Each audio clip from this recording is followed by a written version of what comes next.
मनोज दासଙ୍କ ସ୍ମୃତିର ପ୍ରଦୀପ। ମରୁ ଦିଗ୍ବଳୟ ଏବଂ ସହସ୍ର ସାରସ। ମୁଁ ପାଠ କରୁଛି ସମୀର ରଞ୍ଜନ ଦାସ।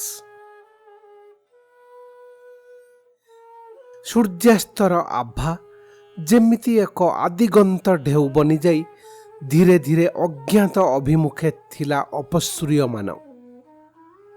ଅବିଳମ୍ବେ ଯୋଧପୁରରେ ଅବତରଣ କଲା ମୋର ବିମାନ। ପାଛୋଟି ନେବାକୁ ଆସିଥିଲେ ଶ୍ରୀମତୀ ମୀରା ସିଂ ଏବଂ ଅପରିଚିତ ଜଣେ ଦୁଇ ଜଣ। ସର୍ବୋପରି ଆସିଥିଲେ ଅପରିଚିତ ଅଥଚ ସୁପରିଚିତ ଜଣେ ଯୁବକ। ମୁଁ ଯାହାଙ୍କୁ ଆଶା କରୁଥିଲି ସିଏ ଯୋଧପୁରର ଜିଲ୍ଲା କଲେକ୍ଟର ଶ୍ରୀମାନ ରଜତ କୁମାର ମିଶ୍ର। ବହୁ ବର୍ଷ ଧରି ତାଙ୍କ ସହ ଥିଲା ଚିଠିପତ୍ରର ସମ୍ପର୍କ। IASକୁ କୃତିତ୍ୱ ସହକାରେ ଉତ୍ତୀର୍ଣ୍ଣ ହେବା ପୂର୍ବରୁ ସେ OASରେ ପ୍ରଥମ ସ୍ଥାନ ଅଧିକାର କରିଥାନ୍ତି। ଅବଶ୍ୟ ଏ ଧରଣର କିମ୍ବା ଯେକୌଣସି ପ୍ରତିଯୋଗିତା କୈନ୍ଦ୍ରିକ ସାଫଲ୍ୟ ଏ ଲେଖକକୁ ପ୍ରଭାବିତ କରେ ନାହିଁ। ମୋ ମନରେ କିନ୍ତୁ ରେଖାପାତ କରିଥିଲା ଶ୍ରୀମାନ ରଜତଙ୍କର ପ୍ରଥମ ଚିଠି। ଶାସନ ସେବାରେ ଯୋଗ ଦେବାର ଅବ୍ୟବହିତ ପୂର୍ବରୁ ଲିଖିତ। ସେ ଚିଠିରେ ଥିଲା ମାର୍ଜିତ ଭାଷା ଓ ସମ୍ଭ୍ରାନ୍ତ ଶୈଳୀରେ ଉପସ୍ଥାପିତ କେତୋଟି ଦାର୍ଶନିକ ତଥା ବ୍ୟାବହାରିକ ପ୍ରଶ୍ନ। ପରବର୍ତ୍ତୀ କାଳରେ ଓଡ଼ିଶା ବାହାରେ ରହି ମଧ୍ୟ ସେ ଏ ଲେଖକର ଯତ୍ସାମାନ୍ୟ ସୃଜନର ଅନୁଧାବନରୁ ବିରତ ହେଉନଥିଲେ ଏବଂ ଏ ଲେଖକ ମଧ୍ୟ ତାଙ୍କର ଗୋଟିଏ ଯୋଡ଼ିଏ ରଚନା ପଢ଼ି ତାଙ୍କ ଭିତରେ ଯଥାର୍ଥ ପ୍ରତିଭାର ସନ୍ଧାନ ପାଇଥିଲା। ସମ୍ଭବତଃ ଲେଖାଲେଖିରୁ ତାଙ୍କୁ ନିରସ୍ତ କରି ରଖିଛି ସୁଦକ୍ଷ ପ୍ରଶାସକ ଭାବରେ ତାଙ୍କର କ୍ରମବର୍ଦ୍ଧିଷ୍ଣୁ ଦାୟିତ୍ୱ। ମୁଁ ଯୋଧପୁରରେ ପହଞ୍ଚିବାର ଅବ୍ୟବହିତ ପୂର୍ବରୁ ସେ ରାଜ୍ୟର ସର୍ବୋତ୍ତମ ଜିଲ୍ଲାପାଳ ରୂପେ ସମ୍ମାନିତ ହୋଇଥିଲେ। ବର୍ତ୍ତମାନ ଆଉ କେତୋଟି ପାହାଚ ଉପରକୁ ଉଠି ଉଦୟପୁରରେ ଅବସ୍ଥାପିତ। ବିଡ଼ମ୍ବନା ହେଲା ପ୍ରଶାସନରେ ସାମିଲ ହୋଇ କେହି କେହି ପ୍ରତିଶ୍ରୁତିବାନ ଲେଖକ ସୃଜନଶୀଳତାଠୁ ଦୂରେଇ ଯାଆନ୍ତି। ସେ ପାଇଁ ଦାୟୀ ସେମାନଙ୍କ କର୍ମନିଷ୍ଠା। ଅନ୍ୟ ପକ୍ଷରେ ବିଶେଷ ପ୍ରତିଶ୍ରୁତିବିହୀନ କେହି କେହି ବ୍ୟକ୍ତି ନିଜ ପଦମର୍ଯ୍ୟାଦାର ଚତୁର ବିନିଯୋଗ କରି ସାହିତ୍ୟ କ୍ଷେତ୍ରରେ ପ୍ରଭାବଶାଳୀ ହୋଇଯାଆନ୍ତି। ଉଭୟ ଦିଗ ଭିତରେ ଭାରସାମ୍ୟ ରକ୍ଷା କରିବାର ଦୃଷ୍ଟାନ୍ତ ବିରଳ। ଗପସପ ଅବସରରେ ମନ୍ତବ୍ୟ ଦେଇଥିଲେ ଜଣେ ବୃଦ୍ଧ ଭୂତପୂର୍ବ ପ୍ରବୀଣ ପ୍ରଶାସକ ଏବଂ ଟିକିଏ ଚିନ୍ତା କରି ସେ ପୁଣି କହିଥିଲେ, ସେଭଳି ଭାରସାମ୍ୟକ୍ଷମ ଗୋଟିଏ ମାତ୍ର ଦୃଷ୍ଟାନ୍ତ ସ୍ମରଣକୁ ଆସୁଛି, KPS ମେନନ। ଆହୁରି କେତେଜଣ ସମସାମୟିକ ଥିବେ, ବସ୍ତୁତଃ ଅଛନ୍ତି। ମୁଁ କହିଥିଲି,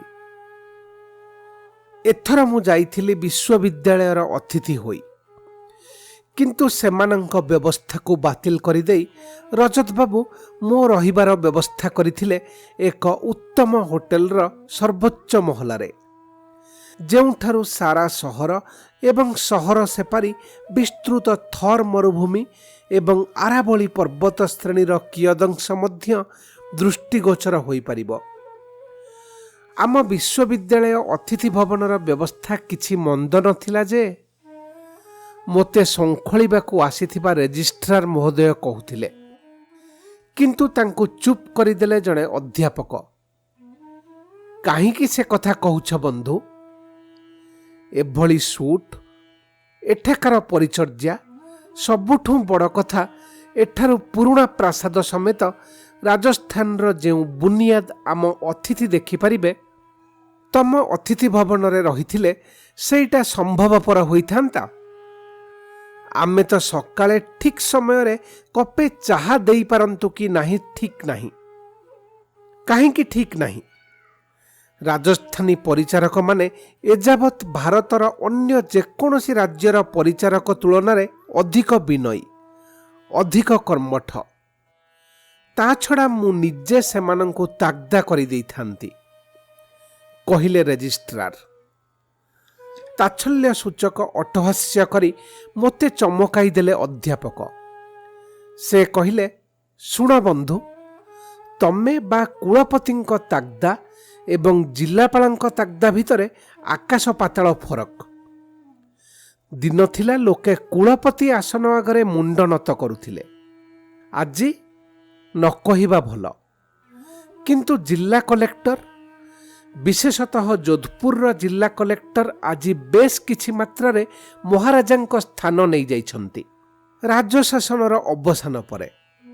ଠିକ୍ ନା ନୁହେଁ? ଅପ୍ରତିଭ ମୃଦୁହାସ୍ୟ ମାଧ୍ୟମରେ ଅଧ୍ୟାପକ ବନ୍ଧୁଙ୍କ ମନ୍ତବ୍ୟକୁ ସ୍ୱୀକାର କରିନେଲେ ରେଜିଷ୍ଟ୍ରାର। ମୋତେ ସଜବାଜ ହେବାର ସୁଯୋଗ ଦେବା ନିମନ୍ତେ ରଜତ ବାବୁ କିଛି ସମୟ ପାଇଁ ବାହାରକୁ ଯାଇଥିଲେ।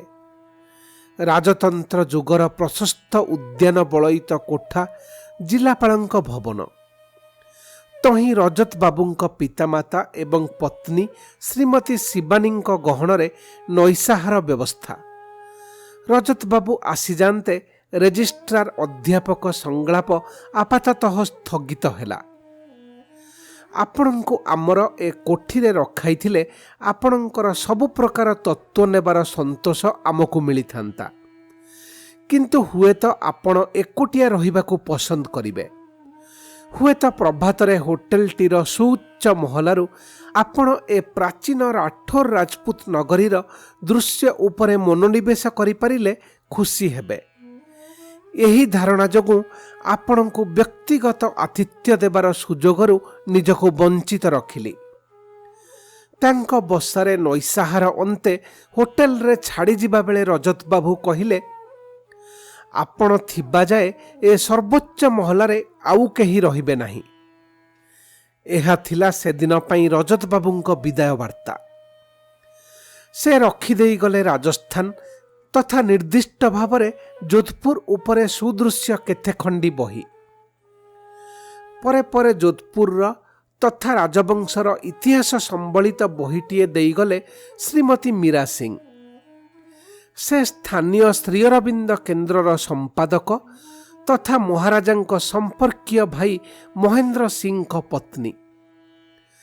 ବହିଟିର ଲେଖକ ଶ୍ରୀମାନ ଧନଞ୍ଜୟ ସିଂ ତାଙ୍କ ସୁପୁତ୍ର।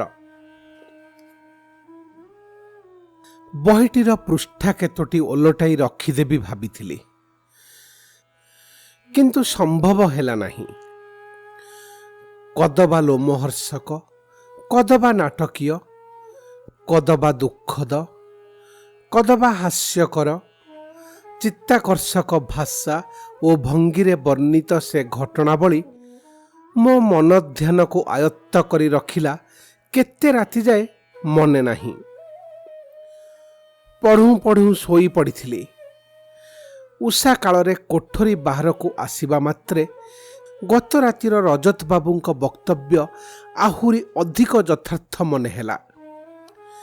କ୍ଷୀଣ କୁହେଳି ଆବରିତ ସହରର ସୀମାନ୍ତରେ ପାହାଡ଼ ଉପରେ ସ୍ୱପ୍ନ ଭଳି ବିରାଜିତ ଭାରତର ଅନ୍ୟତମ ଦୁର୍ଜୟ ଓ ବିଶାଳ ଦୁର୍ଗ ମେହରାନଗଡ଼।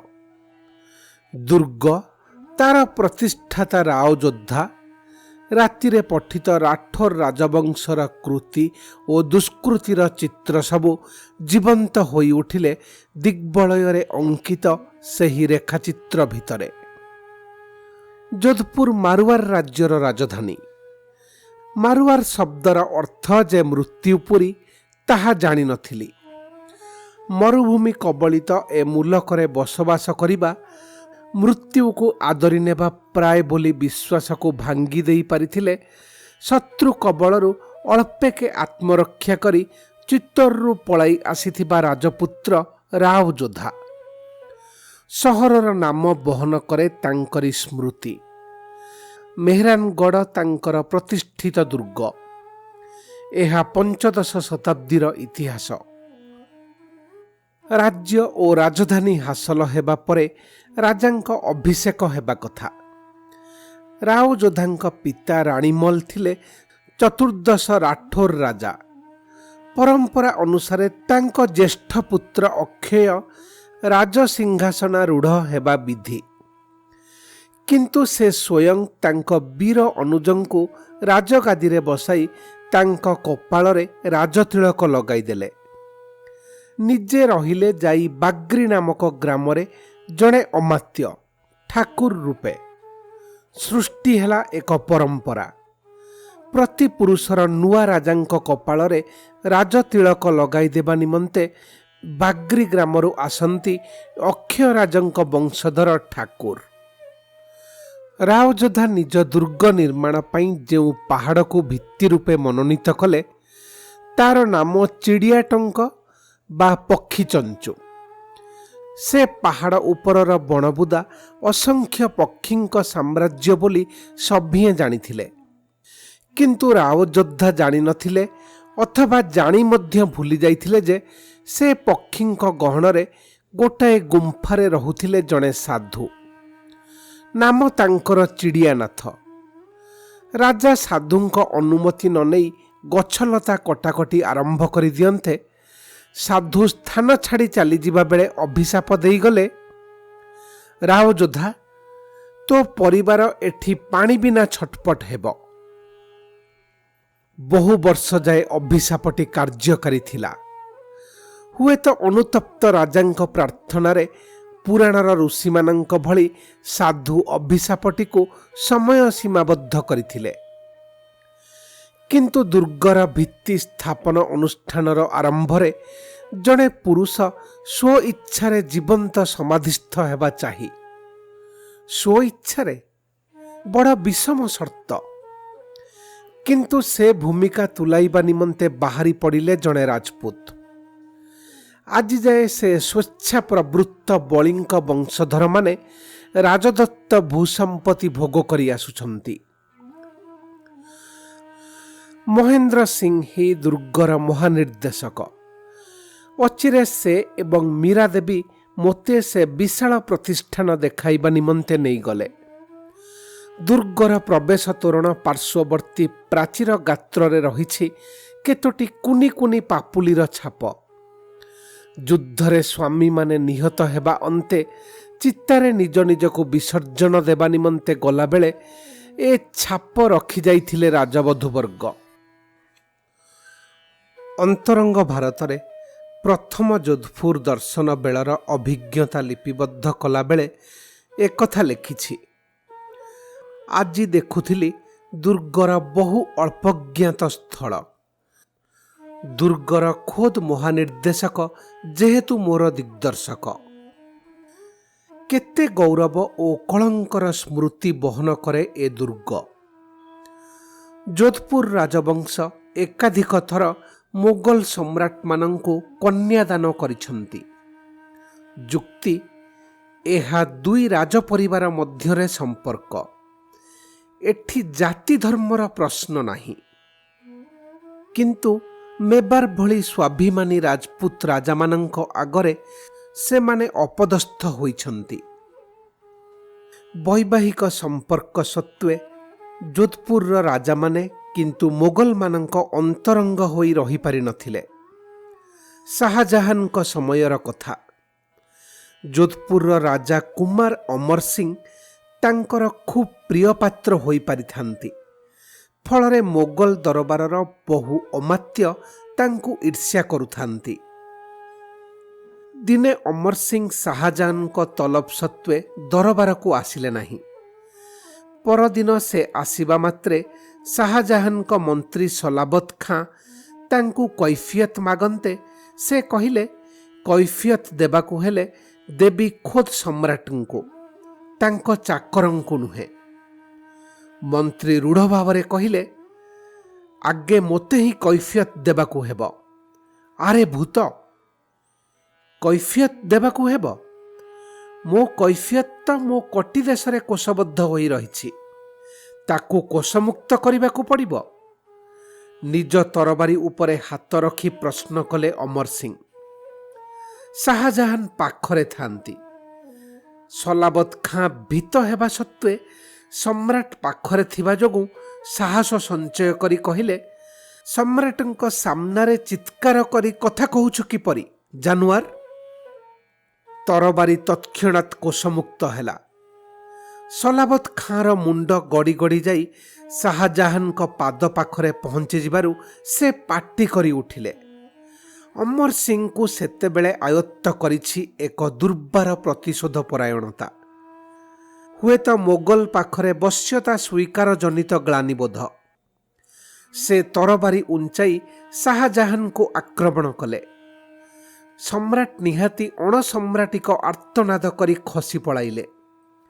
ସେ ଦୃଶ୍ୟର ବିକଳତାକୁ ହାସ୍ୟୋଦ୍ଦୀପକ ଶୈଳୀରେ ପରିବେଷଣ କରେ ମାରୁଆର ଲୋକଗୀତି। ଅମର ସିଂ ଦରବାରରୁ ବାହାରି ଆସିଲେ। ନବର ଓ ଦୁର୍ଗ ପ୍ରାଚୀର ମଝିରେ ତାଙ୍କ ଘୋଡ଼ା।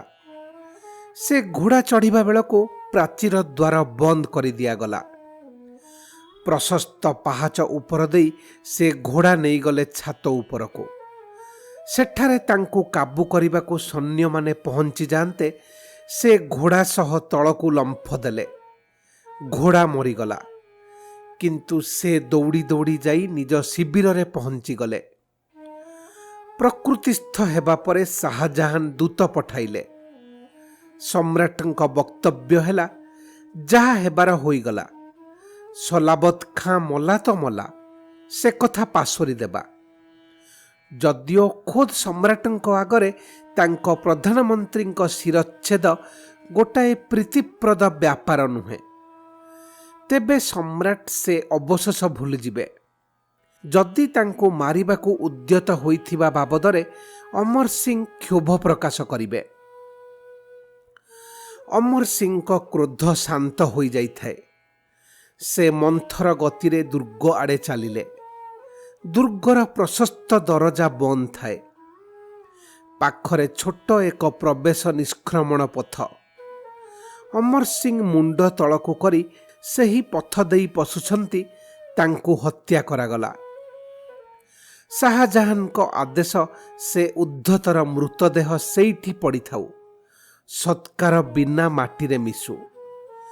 କିନ୍ତୁ 20 ଜଣ ରାଠୋର ଯୋଦ୍ଧା ଘୋଡ଼ା ଛୁଟାଇ ଝପଟି ଆସିଲେ। 17 ଜଣ ମଲେ, କିନ୍ତୁ 3 ଜଣ ଅମର ସିଂଙ୍କ ଦେହକୁ ନେଇଯାଇପାରିଲେ। ଯଥାବିଧି ସତ୍କାର ହେଲା। ପରବର୍ତ୍ତୀ ସମୟର କଥା। ଔରଙ୍ଗଜେବ ଦିନେ ଯୋଧପୁରର ମହାରାଜା ଯଶବନ୍ତ ସିଂଙ୍କୁ ଆଗ୍ରାଠାରେ ତାଙ୍କ ପ୍ରାସାଦ ସଂଲଗ୍ନ ବଗିଚା ଦେଖାଉଥାନ୍ତି। ଗୋଟାଏ ବିରାଟ ଜନ୍ତା ଭିତରେ ହୃଷ୍ଟପୃଷ୍ଟ ବାଘଟିଏ ପୋଷା ହୋଇଥାଏ। ସେ ଥିଲା ସମ୍ରାଟଙ୍କ ଗୌରବର ପ୍ରତୀକ। ଔରଙ୍ଗଜେବ ଗର୍ବ ଭରେ କହିଲେ, ରାଠୋର, ତମେ କେବେ ଏଡ଼େ ଭୀଷଣ ବାଘ ଦେଖିଛ? ଯଶବନ୍ତ ସିଂ ହସି ଦେଇ କହିଲେ, ସମ୍ରାଟ, ଆମ ଯୋଧପୁରରେ ଆମ ପିଲାଏ ଏମିତି ବାଘଙ୍କ ସହ ଖେଳନ୍ତି। ଏମନ୍ତ କଥା? ତାଚ୍ଛଲ୍ୟ ଭରେ ମନ୍ତବ୍ୟ ଦେଲେ ଔରଙ୍ଗଜେବ। ବିଶ୍ୱାସ ହେଉନାହିଁ?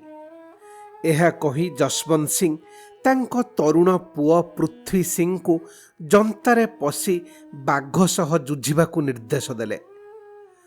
ପୃଥ୍ୱୀ ସିଂ ବାଘ ସହ ଲଢ଼େଇ କଲେ ଓ ବାଘକୁ ମାରିଦେଲେ, ନିଜେ କ୍ଷତବିକ୍ଷତ ହେବା ସତ୍ତ୍ୱେ। ଅପମାନରେ ଔରଙ୍ଗଜେବଙ୍କ ମୁହଁ ଲାଲ ପଡ଼ିଗଲା।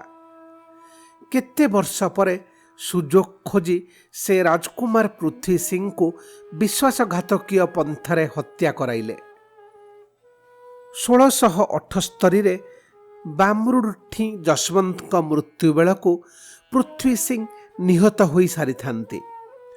ଯଶବନ୍ତଙ୍କ ସଦ୍ୟଜାତ ପୁତ୍ର ସନ୍ତାନ ଅଜିତ ସିଂଙ୍କୁ ଧରି ରାଣୀ ଯୋଧପୁର ପ୍ରତ୍ୟାବର୍ତ୍ତନ କରୁଥାନ୍ତି। ଔରଙ୍ଗଜେବଙ୍କ ସେନାପତି ସସୈନ୍ୟ ଆସି ତାଙ୍କୁ ଓ ତାଙ୍କ ଦଳକୁ ମଝିବାଟରୁ ନିମନ୍ତ୍ରଣ କରି ଦିଲ୍ଲୀ ନେଇଗଲେ। ସମାନ୍ତରାଳ ଭାବରେ ତେଣେ ମୋଗଲ ସୈନ୍ୟମାନେ ଯୋଧପୁର ଅବରୋଧ କଲେ। ରାଣୀଙ୍କ ଗାର୍ଜନ ରୂପେ ଥାନ୍ତି ବୀର ଅମାତ୍ୟ ଦୁର୍ଗାଦାସ ରାଠୋର। ଶୁଣ ଦୁର୍ଗାଦାସ, ତମେ ବିବେକୀ ବ୍ୟକ୍ତି। ରାଜା ଯଶବନ୍ତ ସିଂ ତ ଅପୁତ୍ରିକ ପ୍ରାୟ ମରିଗଲେ। ମାସକର ପୁଅକୁ କ'ଣ ଶାସକ କୁହାଯିବ? ତେଣୁ ରାଜ୍ୟ ଆମ ହେପାଜତରେ ରହୁ।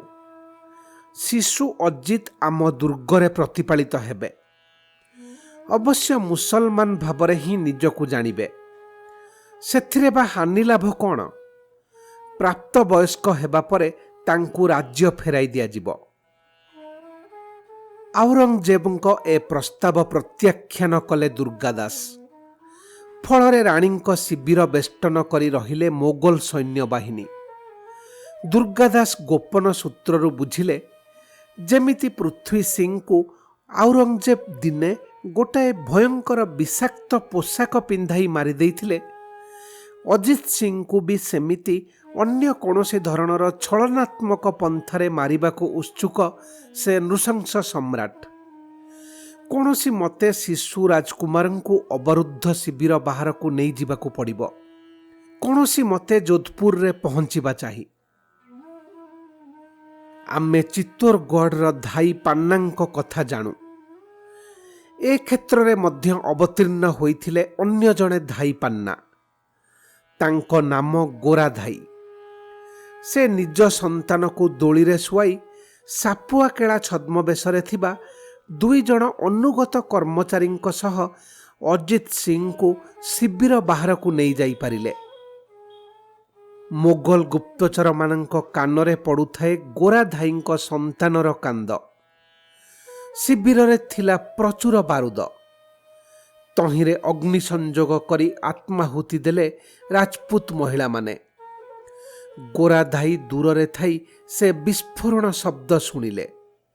ସେ ପ୍ରଚଣ୍ଡତା ଭିତରେ ବିଲୀନ ହୋଇଯାଇଥିବ ତାଙ୍କ ନିଜ ସନ୍ତାନର ଶେଷ କ୍ରନ୍ଦନ। କୋହ ଚାପି ରଖି ସେ ଯୋଧପୁର ଅଭିମୁଖେ ଯାତ୍ରା ଅବ୍ୟାହତ ରଖିଲେ। ରାଣୀ ଏବଂ ତାଙ୍କର କେତେକ ଦେହରକ୍ଷୀଙ୍କ ସହ ଦୁର୍ଗାଦାସ ମଧ୍ୟ ପରେ ପରେ ମାରୱାର ଅଭିମୁଖେ ଘୋଡ଼ା ଛୁଟାଇଲେ। ଏଣେ ତାଙ୍କ ସୈନ୍ୟମାନେ ମୋଗଲ ବାହିନୀ ସହ ଲଢ଼ିଲେ ଏବଂ ସମସ୍ତେ ପ୍ରାଣ ଦେଲେ। ଅବଶେଷରେ ଯେତେବେଳେ ମୋଗଲ ପକ୍ଷ ଯାଇ ଦୁର୍ଗାଦାସ ଓ ରାଣୀଙ୍କୁ ବେଢ଼ିଯିବାକୁ ଉଦ୍ୟତ ହେଲେ, ସେତେବେଳେ ଦୁର୍ଗାଦାସ ନୀରବରେ ନିଜ ଅସି ମୁଣ୍ଡରେ ଛୁଆଇଁ ରାଣୀଙ୍କୁ ତାହା ଉପହାର ଦେଲେ। ଦୁର୍ଗାଦାସ ନିଜ ଅଣ୍ଟିରୁ ଏକ ବିରାଟ ଛୁରିକା ବାହାର କରି ଶତ୍ରୁମାନଙ୍କ ମୁକାବିଲା କରିବାକୁ ପ୍ରସ୍ତୁତ ହୁଅନ୍ତେ ରାଣୀ କହିଲେ, ଦୁର୍ଗାଦାସ କକା, ସେମାନେ ମୋତେ ମୃତ ଦେଖି ଯେତେବେଳେ ଶିଶୁ ରାଜକୁମାରଙ୍କୁ ଖୋଜାଖୋଜି କରିବାରେ ବ୍ୟସ୍ତ ରହିବେ, ସେତିକିବେଳେ ତୁମେ ଖସିଯିବ। ନହେଲେ ଶିଶୁ ଅଜିତର ଅଭିଭାବକ ହେବ କିଏ? ରାଜ୍ୟ ସମ୍ଭାଳିବ କିଏ? ମୁଁ ଶାନ୍ତିରେ ମରିବି କିପରି? ଏତକ ଅନୁରୋଧ ଜଣାଇ ତତ୍କ୍ଷଣାତ୍ ରାଣୀ ନିଜର ପ୍ରାଣ ଦେଲେ। ତାଙ୍କର କଳେବରରୁ ରକ୍ତାକ୍ତ ତରବାରୀ ଖଣ୍ଡିକ ବାହାର କରି ନେଇ ଭୀମ ରଡ଼ି ଛାଡ଼ି ଦୁର୍ଗାଦାସ ରାଠୋର ତାହା ବୁଲାଇ ବୁଲାଇ ଶତାଧିକ ମୋଗଲ ସୈନିକଙ୍କୁ ମୃତାହତ କରି ଅନ୍ଧକାର ଭିତରେ ହଜିଗଲେ। ସେ ଯାଇ ପ୍ରକଟିତ ହେଲେ ମାରୱାର ସୀମାନ୍ତର ଏକ ପୂର୍ବ ନିର୍ଦ୍ଦିଷ୍ଟ ସ୍ଥାନରେ, ଯେଉଁଠି ଶିଶୁ ରାଜକୁମାର ଅଜିତ ସିଂଙ୍କୁ କୋଳରେ ଧରି ବସିଥିଲେ ଗୋରାଧାଇ। ଧାଇଙ୍କ ନିଜ ସନ୍ତାନ ବିସ୍ଫୋରଣରେ ବିଲୁପ୍ତ ହୋଇଯାଇଥିଲା କହିବା ବାହୁଲ୍ୟ। ଯୋଧପୁର ନଗରୀର ଏକ ଛକ ଉପରେ ବିଦ୍ୟମାନ ଗୋରାଧାଇଙ୍କ ପ୍ରତିମୂର୍ତ୍ତି। ଧାଇ ପାନ୍ନା ଯେଉଁ ରାଜପୁତ୍ରଙ୍କୁ ରକ୍ଷା କରିବା ପାଇଁ ନିଜ ଶିଶୁକୁ ବଳି ଦେଇଥିଲେ, ସେ ରାଜପୁତ୍ରଙ୍କ ଜୀବନ ଅନୁଧ୍ୟାନ କଲେ ଯେମିତି ହତାଶ ହେବାକୁ ପଡ଼େ, ଅଜିତ ସିଂଙ୍କ ଜୀବନ ମଧ୍ୟ ଆମକୁ ଅନୁରୂପ ଅନୁଭବ ଆଣିଦିଏ। କିନ୍ତୁ ଉଭୟ ଧାଇ ପାନ୍ନା ଓ ଗୋରାଧାଇଙ୍କ ତ୍ୟାଗର ମୂଲ୍ୟାୟନ ପାଇଁ ସେ 2 ରାଜପୁତ୍ରଙ୍କ ଚରିତ୍ର ଅପ୍ରାସଙ୍ଗିକ। ନିଜସ୍ୱ ତ୍ୟାଗ ତଥା ଆନୁଗତ୍ୟର ଆଦର୍ଶରେ 2 ଧାତ୍ରୀ ମହତ୍ ଏବଂ ଅବିସ୍ମରଣୀୟ। ଔରଙ୍ଗଜେବ ତାଙ୍କ ପୁତ୍ର ଦ୍ୱିତୀୟ ଆକବରଙ୍କୁ ଯୋଧପୁର ଦଖଲ କରିବାକୁ ପଠାଇଲେ। ଦୁର୍ଗାଦାସ କିନ୍ତୁ ଯୁବକଙ୍କୁ ବଶ କରିନେଲେ। ସେ ବୁଝାଇଲେ, ତମ ବାପା ତ ତମ ବାପାଙ୍କ ବିରୁଦ୍ଧରେ ବିଦ୍ରୋହ କରିଥିଲେ, ତମେ ନ କରିବ କିଆଁ? ତମେ ନିଜକୁ ସମ୍ରାଟ ଘୋଷଣା କର। ଔରଙ୍ଗଜେବ ଜନପ୍ରିୟତା ହରାଇଛନ୍ତି। ତମକୁ ହିଁ ଭାରତର ରାଜନ୍ୟବର୍ଗ ସମ୍ରାଟ ବୋଲି ସ୍ୱୀକାର କରିନେବେ। ଯୁବକ ଦ୍ୱିତୀୟ ଆକବର ଖୁସି ହୋଇଗଲେ। से घोषणा कले अजित सिंह ही स्वाधीन मारवार राज्यर नरपति। दुर्गा दास घोषणा कले औरंगजेब नुहंती, द्वितीय अकबर ही मोगल सम्राट। ए संवाद पाइले औरंगजेब। से धूर्त सम्राट पुओ पाखकु गोपन चिठीटीए लिखिले। मर्म हैला, साबास बेटा, राठोर मानंकु बुद्धू बनाई भल करिछु, अपेक्षा करिथा। गोपन चिठीटी किंतु जेपरी दुर्गा दासंको हातरे पड़िबो, विचक्षणता सहकारे औरंगजेब से व्यवस्था कले। हतचकित दुर्गा दास द्वितीय अकबरंको अनिष्ट अवश्य कले नाही, किंतु तेणिकी तांको सह संपर्क हेला मांदा। औरंगजेबंको चातुर्य बुझिले से अवशेषरे। किंतु सेतेबेलकु मोगल राजपुत्रटी सम्राट बनिबार उत्साह हराई सारिथिले। निज पुओ झियो दुईटिकु जोधपुर रे अरक्षित भावरे छाड़ी देई से युवक पितृदेवंको रोषरु वर्तिबा मानसरे पारस्य पळाइले। से मोगल पुओ झियोंको दायित्व ग्रहण कले दुर्गा दास। कई वर्ष परे से औरंगजेब ठू 3 गोटी जिल्ला बदलरे से दुहिंकु प्रत्यर्पण कले। औरंगजेब विस्मय भावरे देखिले से दुहिंकु यथाविधि इस्लामिक शिक्षा दिया जाइछि। दुर्गा दास उपयुक्त मुस्लिम शिक्षक नियुक्त करी उभयंकु कोरान मुखस्थ कराइछन्ति। कन्याटी पर्दानसी न थाए, दुर्गा दासंकु देखि न थाए। दिने औरंगजेबंको सामनारे दुर्गा दासंको कंठस्वर शुणी पकाई पर्दा सेपारीरु उल्लासरे से पाटी कला, चाचा जान, तमे आसीछ? ओह, मोर केड़े आनंद। मुहूर्तक पई से दिन औरंगजेब अभिभूत होई ठिया होइथिले। विधर्मी शत्रु तांको नाती नातुणी प्रति एड़े कर्तव्यपरायण होई पारे, एहा थिला से हतभाग्य सम्राटंको कल्पनार बाहारे। किंतु ए सामूहिक शर्तमूलक संधि समय बीतीजिबा परे औरंगजेब पुणी मारुआर अधिकार सकाशे तत्पर हेले, सफल हेले नाही।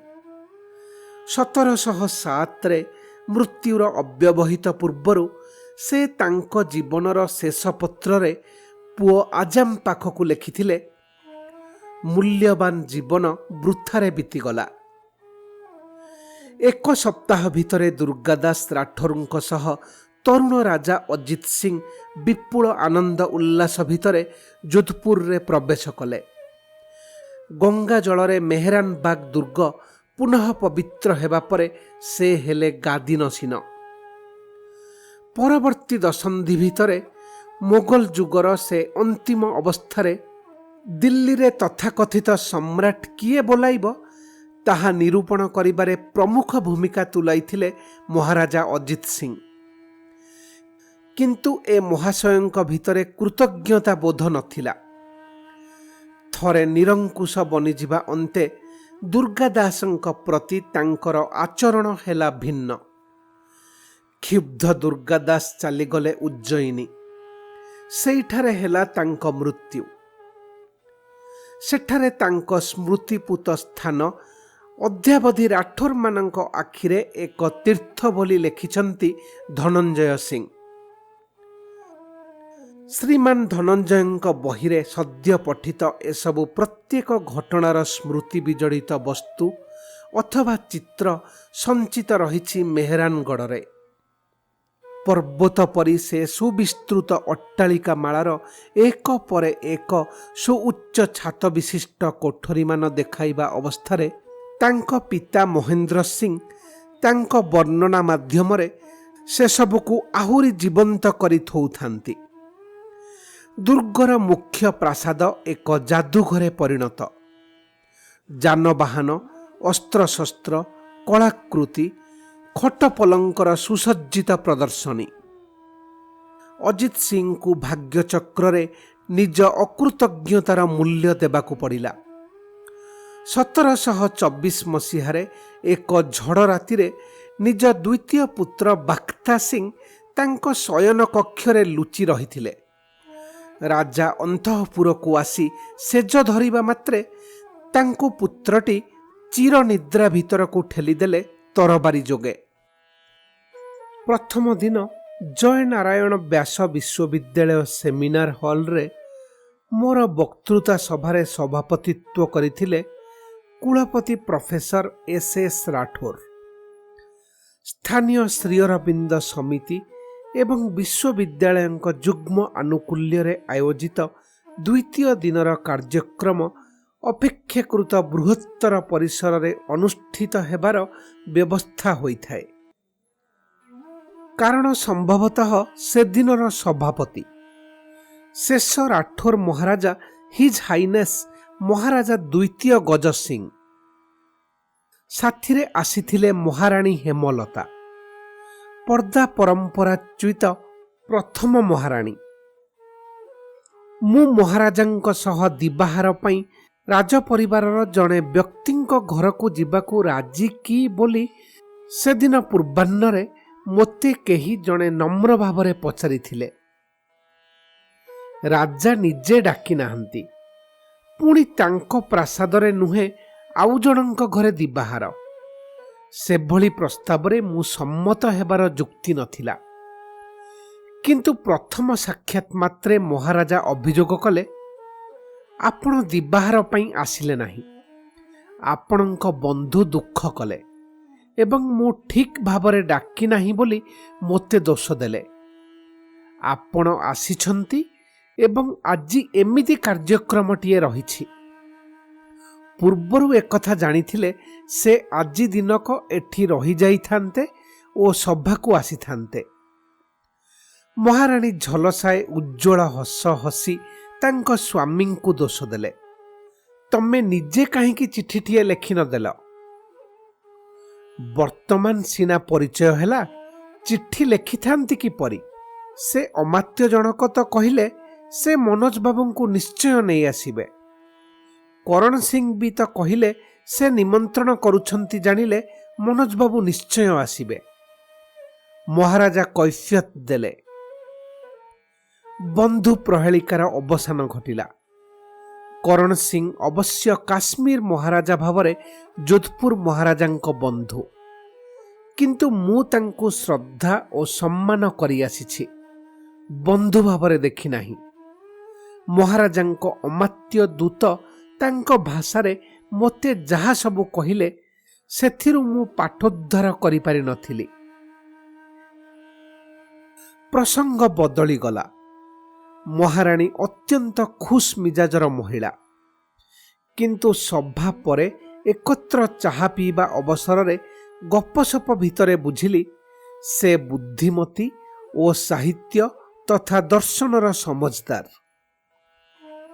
ମୋ ବକ୍ତୃତା ଶେଷ ହେବା ପରେ ଏବଂ ମହାରାଜା ତାଙ୍କ ସଭାପତି ଅଭିଭାଷଣ ଆରମ୍ଭ କରିବା ପୂର୍ବରୁ ମହାରାଣୀ ତାଙ୍କୁ କିଛି କହିବାର ଏବଂ ମହାରାଜା ଜଣେ ଅମାତ୍ୟଙ୍କୁ କିଛି ନିର୍ଦ୍ଦେଶ ଦେବାର ଲକ୍ଷ୍ୟ କଲି।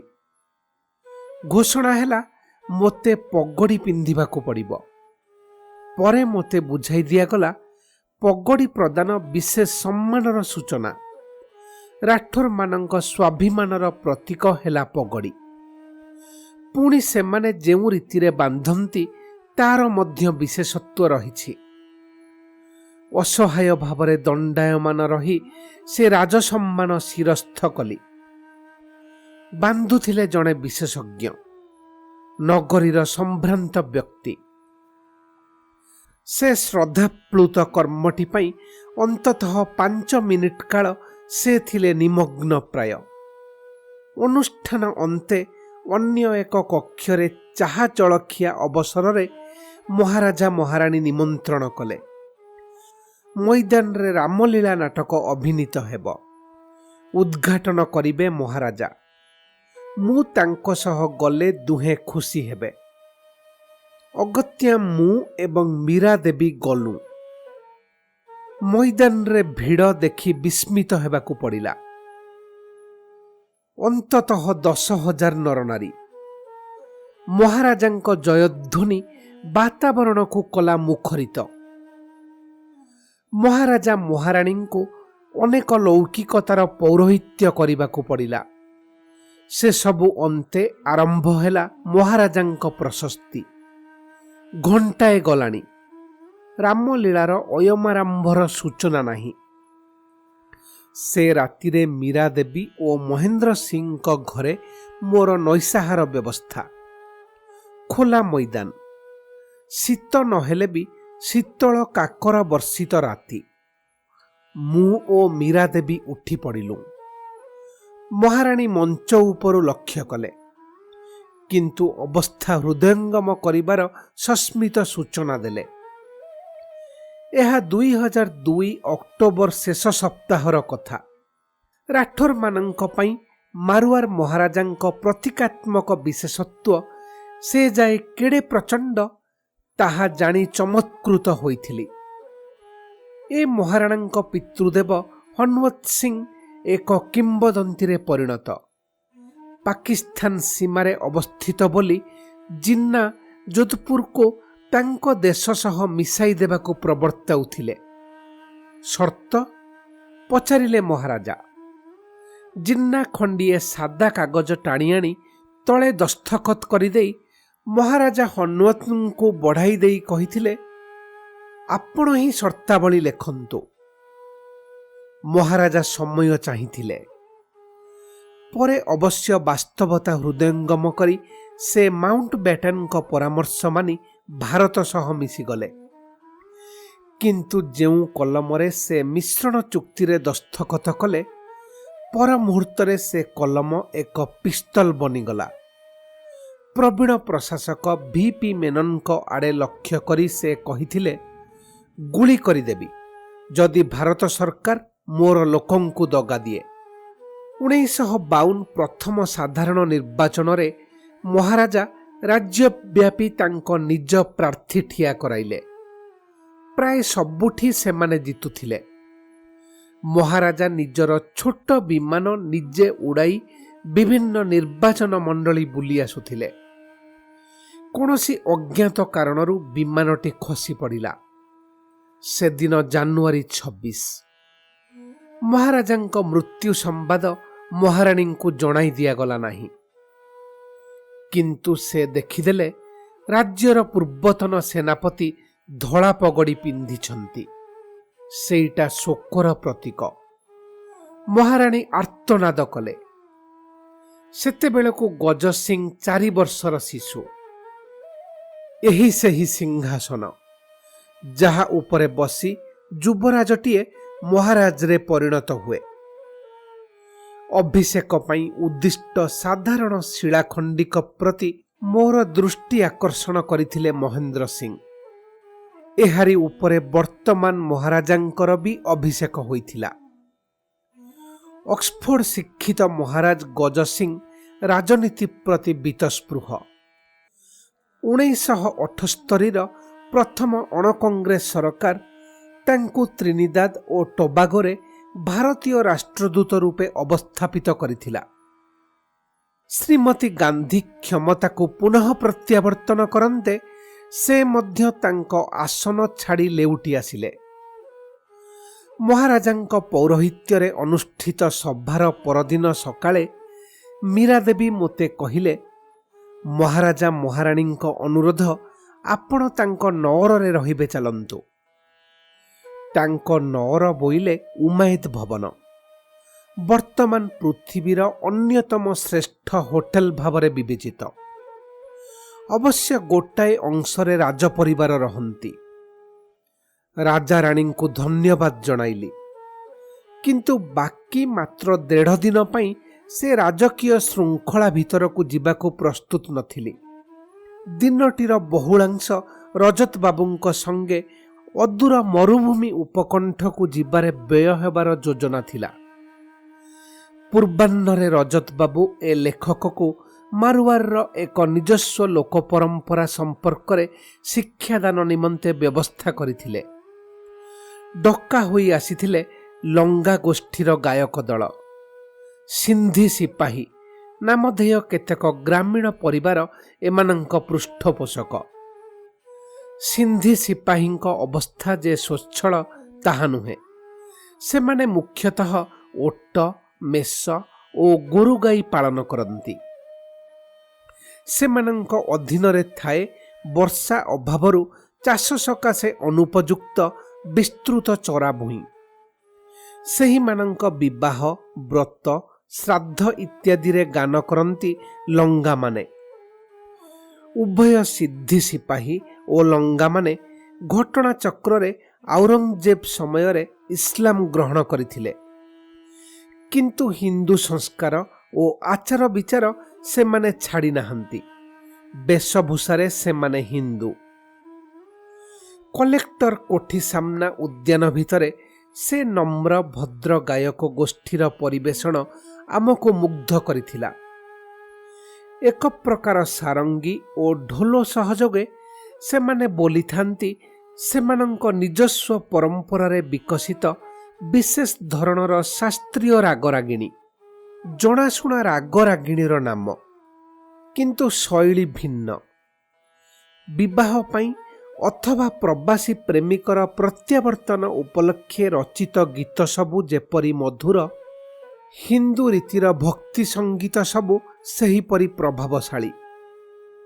ଗୀତ ଚାଲିଥିବା ବେଳେ ଗୋଷ୍ଠୀର କନିଷ୍ଠତମ ଗାୟକଟି ଉଠିପଡ଼ି ନୃତ୍ୟ ଆରମ୍ଭ କରିଦେଲା। ସେ ଶୈଳୀ ମଧ୍ୟ ଅନନ୍ୟ। ଆଦ୍ୟ ଅପରାହ୍ନରେ ଆମେ ଆମ ଗନ୍ତବ୍ୟ ଗ୍ରାମ ଅଭିମୁଖେ ଯାତ୍ରାରମ୍ଭ କଲୁ। କାର୍ ଭିତରେ ଗପସପ ଅବସରରେ ରଜତ ବାବୁ ପକେଟରୁ ବାହାର କରି ଦେଖାଇଲେ ଛୋଟ ଫଟୋଟିଏ। ଚମକି ପଡ଼ିଲି। ପୂର୍ବଦିନ ମେହେରାନଗଡ଼ ଦୁର୍ଗ ପରିଦର୍ଶନର ଶେଷ ପର୍ଯ୍ୟାୟରେ ଦୁର୍ଗର ପୋଥି ସଂରକ୍ଷଣାଗାର ଭିତରେ ସେ ପ୍ରତିଷ୍ଠାନଟିର ନିର୍ଦ୍ଦେଶକ ମହାଶୟଙ୍କ ସାମ୍ନାରେ ବସିଥିବା ବେଳେ ବାରମ୍ବାର ମୋ ଦୃଷ୍ଟି ମୋ ଚୌକି ପାଖ କାନ୍ଥରେ ଟଙ୍ଗା ହୋଇଥିବା ଏକ କାଚବଦ୍ଧ ଛବି ଆଡ଼େ ଆକୃଷ୍ଟ ହେଉଥିଲା। ଆକୃଷ୍ଟ ନୁହେଁ, ବରଂ ଟାଣି ହୋଇଯାଉଥିଲା। ସେଥିରେ ମାନବ ଓ ମର୍କଟର ସମାହାର ସମ୍ପନ୍ନ ଏକ ଗମ୍ଭୀର ଚେହେରା। ତାଙ୍କ ଆଖି କୌଣସି ପୋଥି ଉପରେ ନିବଦ୍ଧ। ତଳକୁ ଯାହା ଝୁଲି ପଡ଼ିଛି ତାହା ଲାଞ୍ଜ ରୂପେ ବ୍ୟାଖ୍ୟାୟିତ ହୋଇପାରେ। ନିର୍ଦ୍ଦେଶକ ମହାଶୟଙ୍କୁ ସେ ଛବିଟିର ତାତ୍ପର୍ଯ୍ୟ ପଚାରିବି ବୋଲି ଏକାଧିକ ଥର ମନେ କରି ମଧ୍ୟ ପଚାରି ପାରିନଥିଲି। ରଜତ ବାବୁ ଦେଖାଉଥିଲେ ସେହି ଛବିର ଏକ ଛୋଟ କିତା। ମୁଁ କୌତୂହଳୀ ହୁଅନ୍ତେ ସେ ଶୁଣାଇଲେ ତାର କାହାଣୀ। ଯୋଧପୁର ରାଜାଙ୍କର ଜଣେ ବିଧବା ପିଉସୀ ମଧ୍ୟେ ମଧ୍ୟେ ସିମଲାରେ ରାଜବଂଶର ଗ୍ରୀଷ୍ମ ନିବାସରେ ରହୁଥାନ୍ତି। କୌଣସି ଗୋପନ ସୂତ୍ରରୁ ସେ ଜାଣିଲେ ସେ ପାର୍ବତ୍ୟ ନଗରୀର ଏକ ନିର୍ଦ୍ଦିଷ୍ଟ ନିମ୍ନଗାମୀ ପଥରେ କୌଣସି ବିଶେଷ ତିଥିର ରଜନୀରେ ଯଦି ଜଣେ ସାହସ ସହକାରେ ଅଗ୍ରସର ହୁଏ ତେବେ ସେ ହନୁମାନଙ୍କୁ ଦେଖିପାରିବ। ଏକଦା ସେମିତି ତିଥିରେ ରାତିରେ ତାଙ୍କ ଦେହରକ୍ଷୀକୁ ମୁଖ୍ୟ ରାସ୍ତାରେ ଅପେକ୍ଷା କରିବାକୁ ନିର୍ଦ୍ଦେଶ ଦେଇ ଏକାକିନୀ ସେ ଭଦ୍ରମହିଳା ସେ ନିମ୍ନଗାମୀ ଅପ୍ରଶସ୍ତ ବଣବୁଦା ଆକ୍ରାନ୍ତ ପଥରେ ଅଗ୍ରସର ହୋଇଥିଲେ। ଦୀର୍ଘ ସମୟ ବିତିଗଲା। ଦେହରକ୍ଷୀ ଆତଙ୍କିତ ହୋଇ ଗ୍ରୀଷ୍ମ ନିବାସରୁ ଅନ୍ୟମାନଙ୍କୁ ଡକାଇଲା। ସେମାନେ ଆଲୋକ ଧରି ଅଗ୍ରସର ହେଲେ। ଠାଏ ପଡ଼ିଥିଲା ମହିଳାଙ୍କ ମୃତଦେହ। ହାତରେ କ୍ୟାମେରା। ସେଥିରୁ ବାହାରିଲା ଏହି ବିସ୍ମୟକର ଅସ୍ୱାଭାବିକ ଫଟୋଗ୍ରାଫ। ସଂଗ୍ରହାଳୟର ନିର୍ଦ୍ଦେଶକ ମହାଶୟ ସେ ମହିଳାଙ୍କ ଆତ୍ମୀୟ ଏବଂ ଅନୁଗତ। ଆପଣ ଏହାକୁ ପକେଟରେ ରଖନ୍ତୁ ନାହିଁ। ଯାହା କିଛି ଅତିଭୌତିକ ତାହା ହିଁ ଦିବ୍ୟ ଅଥବା ଶୁଭଙ୍କର ହେବାକୁ ବାଧ୍ୟ ନୁହେଁ, କହିଥିଲି। ରଜତ ବାବୁ ତତ୍କ୍ଷଣାତ୍ ତାକୁ ଖଣ୍ଡିଏ ଖାତା ଭିତରେ ରଖିଦେଇଥିଲେ। ଏ ସ୍ମୃତି କଥା ଲେଖିବା ବେଳକୁ ତାଙ୍କୁ ସେ ସମ୍ପର୍କରେ ସ୍ମରଣ କରାଇଦେବା ମାତ୍ରେ ସେ ସ୍ୱତଃସ୍ଫୂର୍ତ୍ତ ଭାବରେ କହିଲେ, ମୁଁ ସେ ଖଣ୍ଡକୁ କେଉଁଠି ରଖିନାହିଁ, କୁଆଡ଼େ ବିସର୍ଜିତ ହୋଇଯାଇଛି। ଅବିସ୍ମରଣୀୟ ଅପରାହ୍ନ। ନଗରୀ ଓ ସହରତଳ ମୂଲକ ଅତିକ୍ରମ କରି ଆମେ ପଲ୍ଲୀ ରାଜପୁତନାରେ ପ୍ରବେଶ କଲୁ। बेले बेले मने हेउथाए छोट छोट जनपद सबुकु बेष्टन करिथिबा मरुभूमि उत्ताल समुद्र भली इच्छा कले जीवनर से दुर्बल परिप्रकाशकु सतेअबा आखि पलकरे लिभाई देव। सूर्यास्त बेले आमे पहुंचीथिलु खिचन नामक ग्रामरे। अगस्ट मासरु सेठारे दूरागत सारस पक्षी समावेश आरंभ हुए। विशेषज्ञ माने कहंती कौनसी अज्ञात कारणरू से माने सेठारे जेते दीर्घ दिन रहंती पृथ्वीर अन्य कौनसी उपनिवेशरे सेते दिन रहिबार दृष्टांत नाही। से माने आसीथांती 500 किलोमीटर पथ अतिक्रम करी। से माने आसुछंती अंततः गत 200 वर्ष धरी। गाँ बाहरे छोट एक जलाशय, सेमिति जलाशय तो सबुठी असंख्य। एई जनपदटी पई सारस मानंकर काहींकी एते तीव्र आकर्षण? रंगीन आकाश पटरे से माने छंदायित भावरे उड़ुथांती, रेखायित मरुभूमि प्रांतरे बसी जाउथांती। हठात आकाश को उठी जलाशय उपरे चक्कर दियंती, पुणी सारीबद्ध भावरे बसी जांती सेमानंक पई उद्दिष्ट एक व्यापक परिसरर प्राचीर उपरे। स्थानीय क्रेन फाउंडेशन सेठारे सेमानंक पई प्रचुर आहार महजूद रखि थाए। अवश्य सेमानंक आगमन आरंभ हेलानी एसबु व्यवस्था प्रवर्तन हेबार बहु पूर्वरु। अंधकार घोटी आसिला। आकाशर रंग लिभिजिबा उत्तारु सेमाने भी पक्ष चालनारू विरत हेले।